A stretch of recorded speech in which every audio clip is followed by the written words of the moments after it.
Please subscribe and don't forget to press the bell icon to get notified whenever we upload a new video. Let's wait and see. Yes, it's a flat opening, 4 points higher on the Nifty, 30 higher on the Sensex. So that's 34,620, 630 thereabouts on the Sensex, and the Nifty is at 10,530. So very much like around yesterday's closing. The Bank Nifty is up again, just 0.14, so 42 points higher at 25,790. What's doing well? Dr. Reddy's actually ahead of the numbers. Probably some bit of covering has come in. Coal India is up 1.25. ONGC is up 0.8. Tata Motors, Bajaj Finance, NTPC, BPCL. Well, so a motley group of stocks. Nothing much to say. I think oil marketing companies have raised prices of petrol and diesel by a little bit more over the past 24 hours. So those companies are just having one more bout of mild buying, though, the CNBC TV18 story was that they will be asked to share a part of the higher crude price burden. Among the red brigade are Bharti Airtel down 1.2, Infratel down 1, Lupin down 0.7, SBI down 0.7, Grasim, Hindalco, Asian Paints, ITC, M&M all down about 0.5%. All told, nothing is terribly low, nothing is terribly high. The markets are flat. Index is flat. Yes, similar case for the broader market as well. Mid-caps absolutely flat. The market breadth is slightly in favor of the advances. Just Dial is the stock of the moment, 7% higher. Volumes are picking up on Just Dial. It's making a recovery after those good numbers. The entire sugar space is doing well this morning. Balrampur Chini, Bajaj Hindustan, Andhra Sugar, Triveni, all are up about 4 to 5% odd. AstraZeneca is up almost about 4% odd or so keep an eye out on that. And you have a couple of more stocks like ACE that reported good numbers this time. ACE is looking good. That one is up almost about 3% odd. On the downside, though, just keep an eye out on some of these result reactions. What tops the list right now is DLF, down about 1% odd post its numbers. Jet Airways has made a new 52-week low yet again, so down about 1% there. All the PSU banks are starting to fall. Canara Bank, Bank of India, Bank of Baroda, PNB, SBI. So that rally yesterday was short-lived apparently. And IFCI is also down almost about 3% odd or so. Some weak numbers. Future Retail, let's take a quick check on that. In pre-opening, it was under pressure. So Future Retail is down 6% now. Okay, lost quite a bit of ground on the back of those weak numbers. MGL was also weak in terms of earnings. So let's take a quick look at MGL. Now down about 3% odd. Global Spirits is down almost 5% and Reddington also losing ground. But for the market, it's just consolidating, absolutely flat for now. Yeah, I think the stock of the morning for me is Colgate because it opened lower and immediately I think there's been a 2% rally that you're seeing on that stock. I mean, if you could just pull the tick-by-tick data of Colgate, that really would be interesting. So at lower level, there is some buying that stock has found. Of course, there have been a couple of downgrades, but there's been an upgrade as well. Just look at that chart on Colgate. That, I think, for me is the opening of the morning for now. But Ashwini, your thoughts on market opening, and is there a trade? See, couple of stocks are doing well. So Bajaj Finance is trying to make a comeback. So out there you can get long. Also, Sun TV has corrected quite a bit from that result day. So there you could buy some. But overall, broadly range-bound market, no large moves.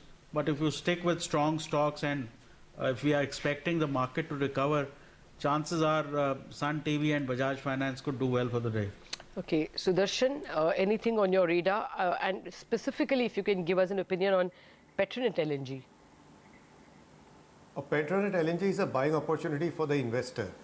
Even today, I think there should be a rally that will be sustained. The stock has barely corrected. It's a strong outperformer. There are two stocks for short selling today, short selling for intraday.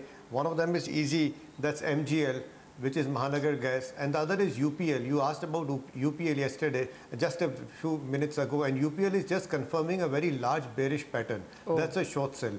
If we want to trade, assuming the markets become steady, Reliance is a buying opportunity for the day, all intraday. Okay. Mitesh, anything on your radar? Couple of stocks. Bazaar Paints, I think, is close to breaking into all-time highs. If it starts getting past this 287, 289 zone, I think that will be a fresh high for the stock and could possibly signal a breakout. The other one is Sun TV. I think I've been advocating buying into this stock. I think it's starting well, and as I said, I think around 940, 930, I think is a very strong support area. So very good risk-reward equation. This setup is still positive. Aggressively, people can go long here. Okay, and Ashwani, what's the big call for the day then? I think Bajaj Finance, Titan and Sun TV. I would expect at some point the market starts to turn. So these are the two or three stocks you can keep some long positions, add as they work out. But getting short on the market, I don't think at current levels is worthwhile. Okay, all the PSU bank stocks are lower. Would you short any of them? See, PSU banks are lower, maybe buy SBI if it gets closer to 230. Because, you know, a lot of it is priced in, the market is oversold, the banks are oversold. So the idea of incremental shorts today, given an event which is going to happen in market hours, I don't think it's such a great idea. Okay, well, for now, many stocks are hitting new lows. Jet Airways, BEML, Mahanagar Gas, Bharti Airtel, the list is pretty endless. Thanks, guys, for joining us and taking us through the market opening. It's a flat opening for the frontliners, but now the mid-caps are coming under some pressure. So down about 0.3%. Andrew Holland joins in. He's the Chief Executive Officer of Avendus Capital Alternate Strategies. Andrew, hi, good morning. Were you in London over the last weekend attending the royal wedding? I attended the FA Cup final, which was a bit disappointing, shall we say. But, yes. Your priorities lie in the right place, right? Okay. But it was... Yes, always. Andrew, it was disappointing though. I mean, the better team lost, of course. But anyway, let's talk about the markets. Good morning first, of course. Thoughts on the mid-cap action in particular? It's been quite brutal. Yeah, and it's probably going to be, you know, probably a little bit more brutal before the end of the month. It's when obviously the mutual funds have to realign all the portfolios. So we've been, you know, expecting this kind of volatility. So, you know, it's not going to go away in the very short term. There's lots of offers out there and no real takers at the moment. So, you know, they've had a great run, and you know, if anything, you know, once all of this is over, there'll probably be some reasonable value. But at the moment, it's not worth chasing it. Okay. Is it just the mutual fund readjustments? Aren't they over? I mean, if they were over, you think the market will find relief? No, you see, there's some worry now that, you know, there's two bits of worry. One, that's still going on.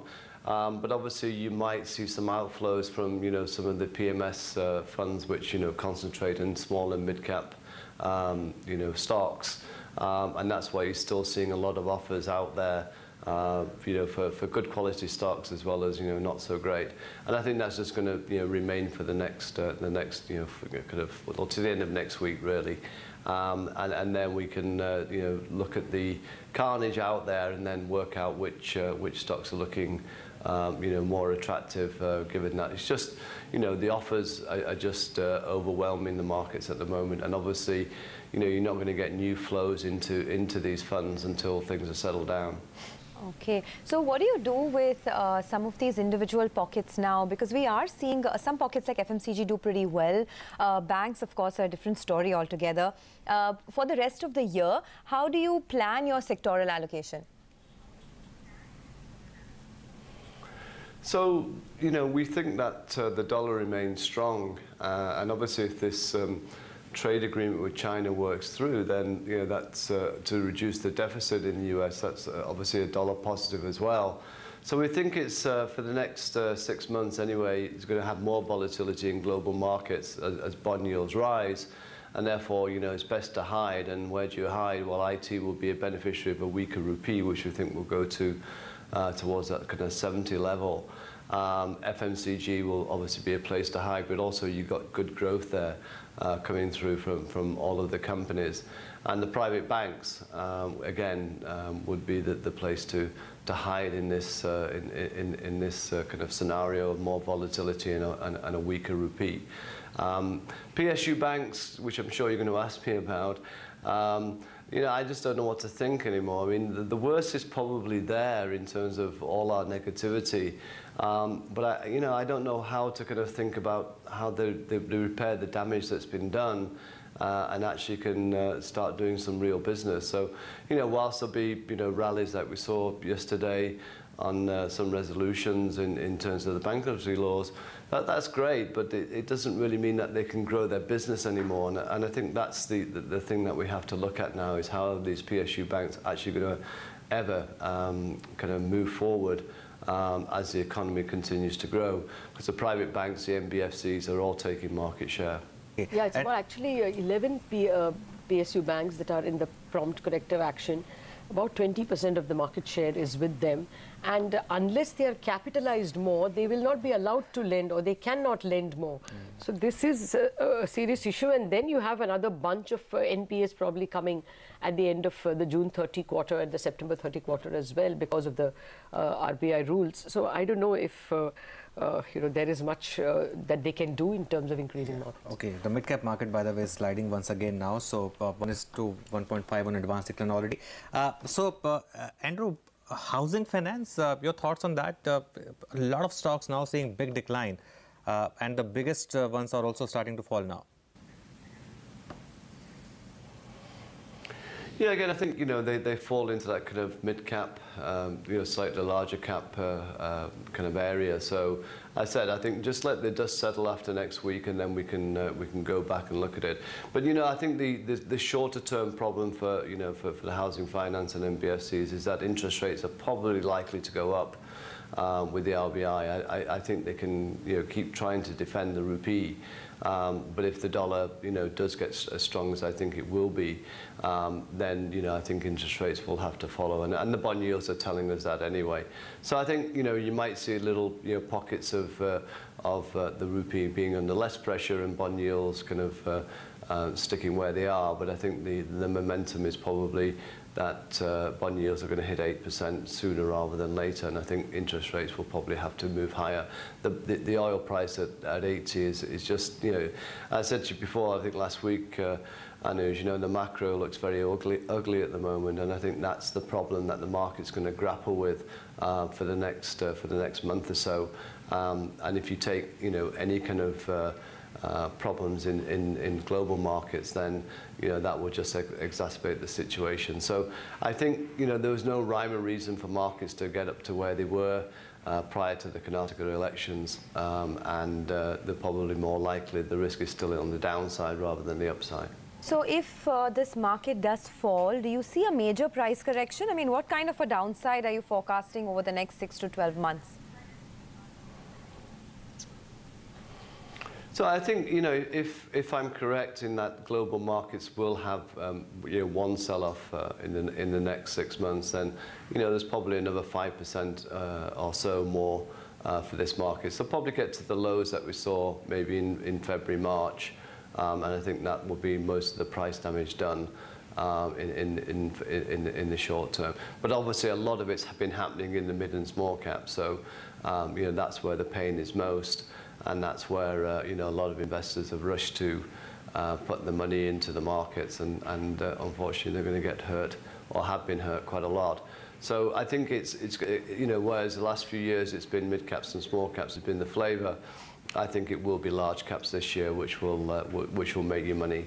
But obviously you have to be very selective, and that's why we're being more defensive in the very short term in our sector selections. Okay, actually that was going to be my question. I was trying to make you drill it down a little bit more for us. Markets are 10% lower than where they were at the peak, which was just earlier this year. As well, a bunch of companies have announced good numbers, especially in the consumption space. So at what point do you start buying? Do you start buying right away, or do you wait because global macros are still giving you cheaper opportunities? And what would you buy when you buy?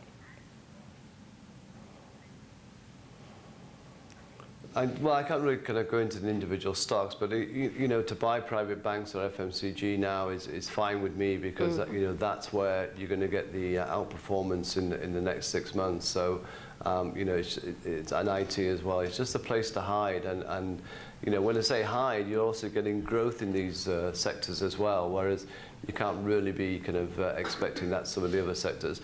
And the results season's been fine. It's not been so bad.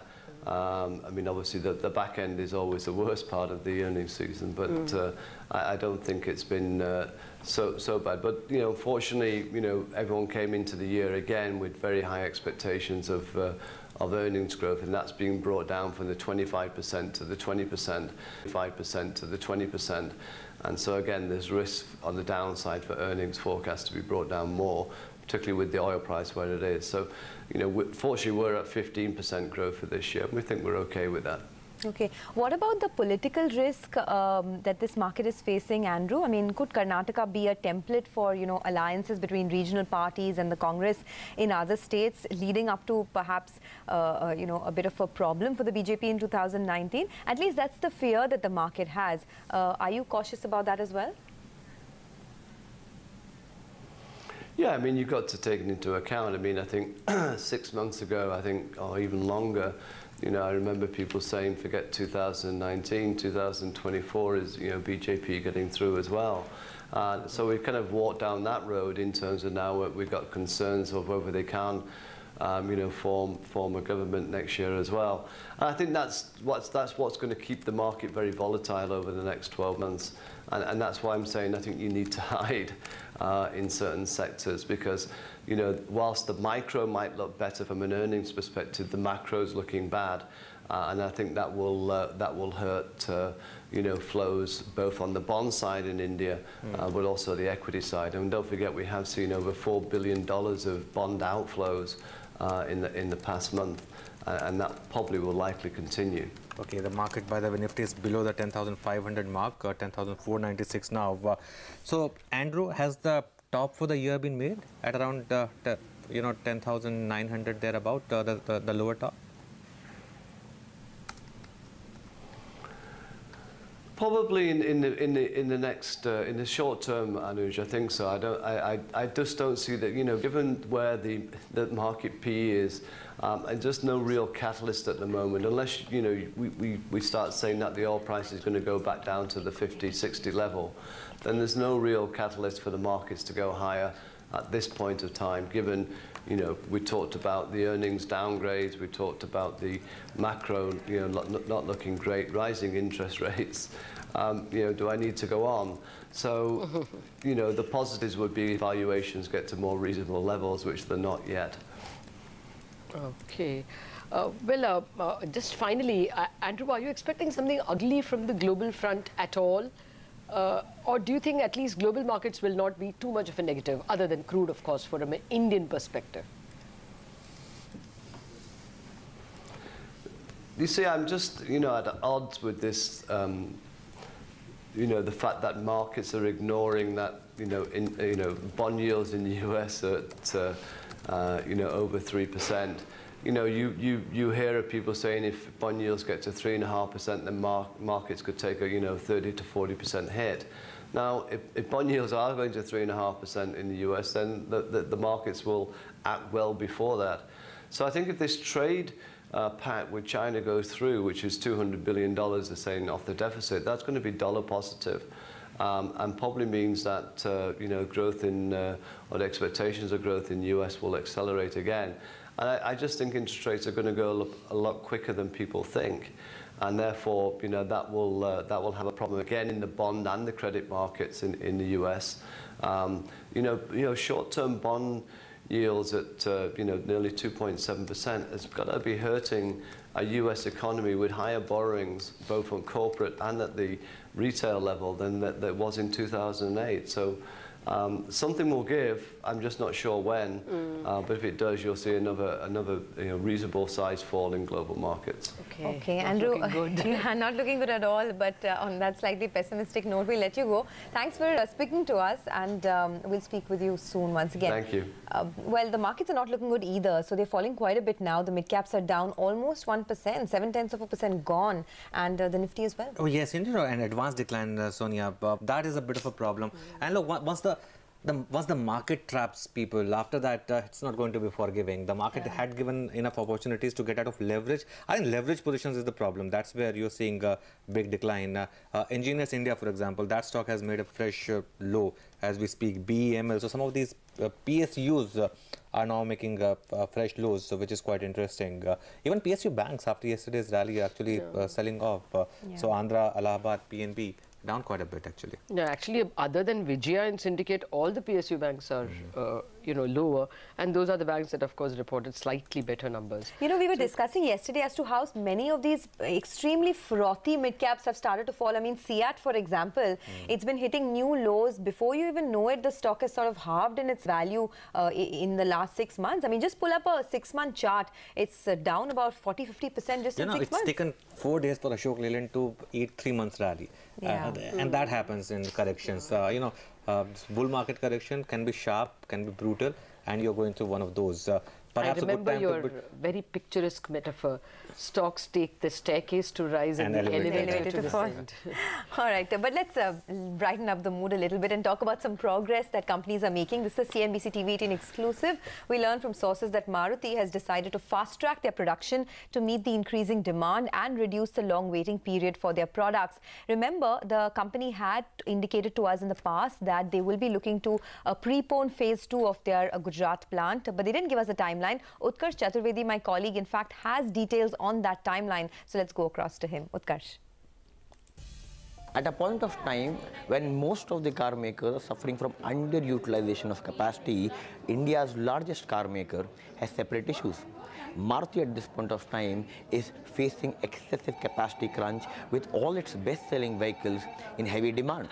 Now, what we are picking up is that Maruti is now planning to prepone the second phase of Hansalpur plant to October this year. Earlier, the second phase of the plant was expected to start production by January next year. Not only this, even the current plants, all the current plants are working overtime to make sure that the capacity is 100%. In fact, they're trying that if possible, there can be some more cars which can be manufactured from the same plant.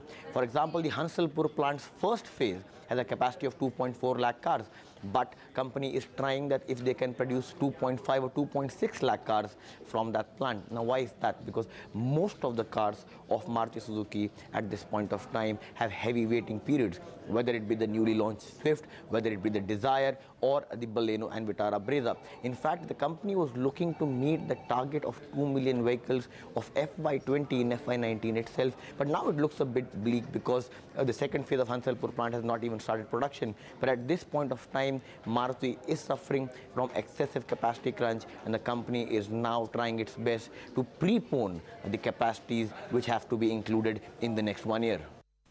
Okay, so Maruti is having a good problem. That's a good problem to have, excess demand and low supply. So they're preponing their production of phase 2.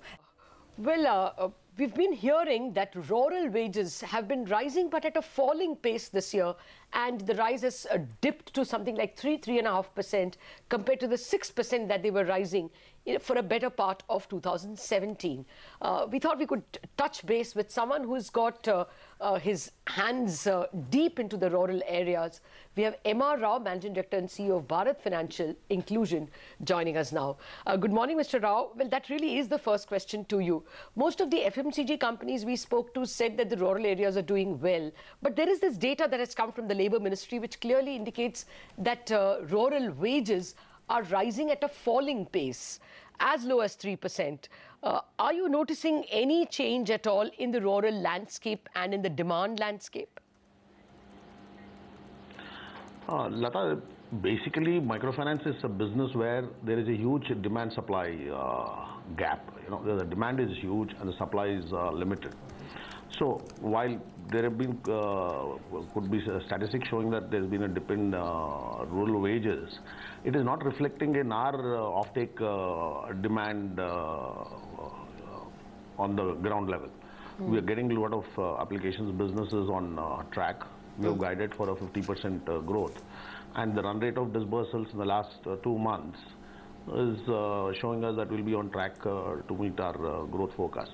So as such, basically, since all our loans are for micro enterprises, small kirana stores and so on, we have not seen any dip in demand on this front. So what could be the reason for this big surge that you're seeing in the rural market? I mean, is it across the industry, or is Bharat Financial getting into, you know, the gaps that have been left by, say, competitors like Bandhan, Ujjivan, Equitas, etc.? No, it is not on account of the gap left by the competitors. They're still there in the places that we are operating. But our unique feature has been that we operate purely in the rural areas. 80% of our portfolio comes from rural areas. And there is not much competition. Even if there is competition, one or two players, the demand-supply gap is so huge, as I said, that the demand for loans continues to be very high, even as we speak. Okay. And no question of any flagging of the ability to repay? No, absolutely not. As we have stated in the past, all loans from January 1st, 2017, basically this question keeps getting asked because of the impact post-demonetization. But all loans that we have given from January 1st, 2017 are clocking at a repayment rate of 99.8%. So, we've been very confident that, you know, this repayment rate would come back, the demand is not going anywhere. And we've been proven right once again. Okay, our backdrop for asking was not demonetization. I would assume that effect has played out by now. So, my reason for asking you this is, are you seeing any signs of strain if indeed rural wages are rising very, very slowly?